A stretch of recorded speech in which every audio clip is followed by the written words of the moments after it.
I'm transplanting the Shelleys yet again. Folks, this is what happens when you move. Come check out the new enclosure. Or should I say aquarium? I don't know. Let's go!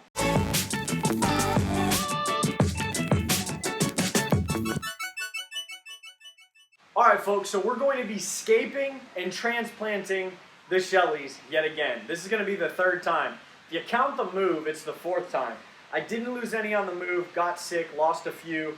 I'm not really happy with the way I've taken care of that tank, so we're going to bring it here to the fish room, the aquatic galleria, whatever you'd like to call it here in Garland, Texas. But we're doing it. We're going to use this A-Round Nature tank. It's much shorter than the one I had. I think it's much better looking than the one I had because, to be honest with you, I wasn't using 3/4 of the space of that tank with the Shelleys. So the main purpose of this video is to show you that you can scape a tank however you want and have fun doing it. You don't have to look at somebody's tank and be like, I want to replicate the same exact way. Nah, I really like the tank, but my fish, not so much.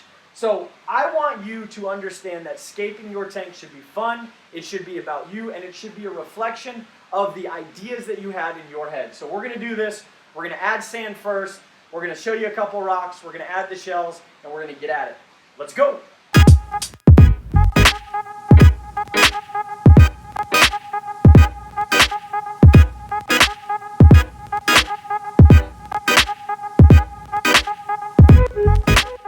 That was fast. So one of the key things that I wanted to say before we got to scaping it with some rocks is substrate, the color, and the granule, or the size of the granule, whether you're using pool filter sand or using a Carib Sea style sand, complements the tank tremendously. I wouldn't say that it's going to be the most pivotal thing you do, but it is going to be something that is not changed out very easily, so choose wisely and make sure that it complements not only the decor, but your fish as well. And with Shelleys, I think a nice tan with some gray rock and some amazing looking shells is really gonna make this tank pop. All right, so I just have legit probably 6 rocks that we're gonna be looking at or using. These are all from Universal Rocks. And so what I'm gonna do is find my centerpiece, and that's gonna be it right there. I'm gonna dig it into the sand. Have fun with this. Don't, kick up some sand on the rock, make it look as natural as possible, kind of get an idea of what you're going for. I was gonna use some bigger rocks, but we're gonna go ahead and take those out just due to the fact that I'm gonna be running out of space rather quickly. So we're gonna take these out. But the cool part is Universal Rocks has got these stacking rocks, so I'm gonna use some of these just to kind of bring to life the tank in some very minute ways. Like I said, have fun with it, toss them down, pick them back up, bring them back to the front again, and just kind of look at the tank. Check out how cool these shells are.